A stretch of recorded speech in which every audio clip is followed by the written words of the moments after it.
Public service announcement from Armlocks, my friends. Today we're going to talk about the Synaptic Rig, or more importantly, the Synaptic Rig Camo challenges. Now, some challenges are easier than others. I'm going to focus on what I think is the hardest, which is the Reaper kills. So let's get into it.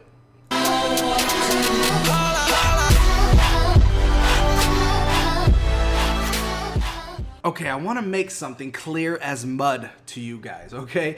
I'm not going to be doing one of these how to complete the rig camo challenges for every single rig. I just want to focus on maybe one or two that I think you really need, that I had trouble with it. You know, I basically had to learn some of these details I'm going to share with you on my own and the hard way, so I figure if I can share them to you, it will make it all the more easier for you to complete your challenges, and you won't have to hop on the old struggle bus like I did, okay? So with that being said, I'm not really worried about the head camos. You're going to complete those just playing the game naturally. The kills that are required to complete those challenges are very easy. What I think we need to focus on are these Reaper kills. These are a real pain in the ass. If you're anything like me, you haven't played a lot with Reaper, and there's a couple details and tips I'm going to share in this video that I really haven't seen anyone else focus on. I did, however, see a video by Moose Jr. or Moose Juice, something. Well, you know the guy I'm talking about, the guy that wants to be like Tabor Hill when he grows up. That shared a couple good tips. He even had a very cheap way of earning this, which is to play infected and play with a group of friends and basically work it out so they're all grouped up. So that way when you activate Reaper, you take them out. Hey, that's a great way. And, you know, hey, no shame on him for like just explaining, you know, a great tip if you just want to knock this out quickly. But if you're anything like me, you enjoy this game for the challenges and for the fun, and you want to do things a little bit more legit, but that option is always available if you do have a hard time, you know. The other thing I want to talk about just real quick are these the 5 propulsion thruster kills. I got these just playing natural because I use propulsion a lot, taking high wall runs, jumping over people, that sort of thing. I just get these kills from time to time accidentally. I don't even mean to do it, but I recommend if you're having trouble that anytime you come across an AFK player, maybe put a couple bullets into him, hop over the top of him and activate your thrusters, knock out that kill real quick, or sneaking up on Campy McCamperson. These type of kills right there are going to make this camo very easy to get. With all that being said, let's get into the meat and potatoes of this video.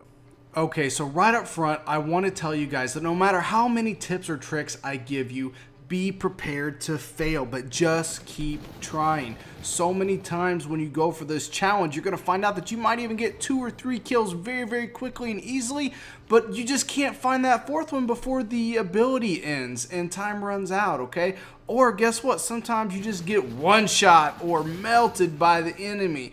And just for your entertainment, let me show you a couple clips of some fails that I've had that you better get used to as well, because they're just unavoidable, my friends. Very hard to get this done without failing. This is going to happen to you as well, my friends. You're going to activate Synaptic, get 1 kill, even 2 kills right off the bat, and then be stuck. Searching for a third, searching for a third. I hear a guy coming to my right. Am I right? Yes, I am right. Get a third, but then guess what? Time runs out. Or how about this one? Get a kill right off the bat, then all of a sudden, hopes and dreams are shattered by a shotgun. As you can see, this challenge can be, well, quite challenging. So here's some tips. First of all, let's run overclock, and let's have our score streaks be UAV, counter UAV, and advanced UAV, so we at least have the most chances of knowing where the bad guys are. Also, real quick, these are some recommended maps: Frontier, Frost, Skydock, Mayday, Genesis, and I reached out to Prestige's Key because he did a video or something similar to this talking about the Reaper, and he messaged back that he liked Terista 24/7 because they all like to group up in a little room there in Terista, and that actually did work out with me. I got 2 of the 10 challenges done taking Prestige's Key's advice on that, so shout out to Prestige's Key. And yeah, so what else? Well, I think it's important to know when you should pop your specialist ability, the Reaper ability. If you just pop it when it becomes available, you may not have proper map control, and you may severely reduce the likelihood that you come across enough enemies to even get the challenge completed in the first place. So I recommend popping it when you already have map control and already pretty close to their spawn. Of course, it does help if you are very knowledgeable at spawns, but other than that, choke points are preferred. So knowing where enemies are most likely to be grouped up towards their spawn will give you the best chances that you have access to more enemies, right? Because you got to get at least 4 kills. 3 aren't going to cut it. So make sure you pop this when you have good map control deeper into their spawn, or at least closer to it. Second pro tip that I have for you, and this is the $1 million pro tip that I wish I had known at the beginning, would have saved me a whole lot of headache, is wait until you lock on to melee. When you're close enough to kill your enemy, a red box will appear over their body. Once that red box appears, hit the attack button. That will force you to cover ground much more quickly in a lunge-like fashion and take them out quickly. If you don't, I don't learn this the hard way. I was just swiping at air before the red box would come, and then I'd have to wait another second or a little bit extra before I could attack them again. And this brings me to my third pro tip, which is to perform strategic jumps to activate dead silence, which also seems to make your hitbox smaller and therefore you harder to hit. It's no secret that when you pop Reaper, that a loud mechanical noise can be heard from across the map and your enemies can detect you from far, far away. But for some reason, when you jump, it's silent. So after you get a kill, try performing several small jumps to cover the ground so your enemies can't hear you coming and therefore are less prepared. Also, when you perform jumps, you do some sort of flip in the air, which seems to make your hitbox smaller. Now, I have not hand tested this.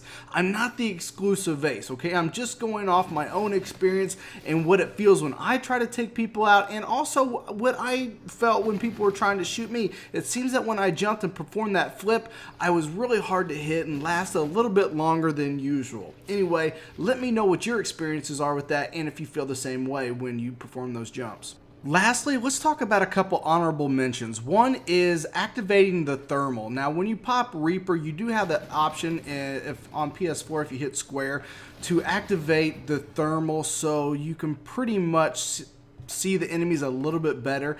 I prefer not to do this, but again, that's just preference. If you have a problem seeing enemies or really want them to pop out a little more, I do recommend you using thermal and taking advantage of that. Another optional thing, or honorable mention if you will, is game mode. Now for me, I chose TDM just because I know the spawns really well. Now obviously domination, some objective game modes are going to have enemies grouped up a little bit more than TDM, and also maybe even playing ground war with the idea that, you know, with more players equals higher chances that you find enemies grouped up. That's all good and everything. I didn't have a problem doing this in team deathmatch once I started utilizing some of these tips that I shared in this video.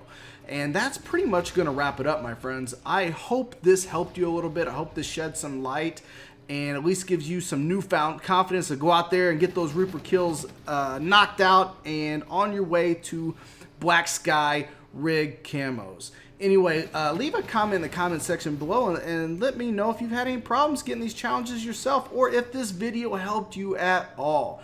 So, with that being said, until next time, my friends, Armlocks is out.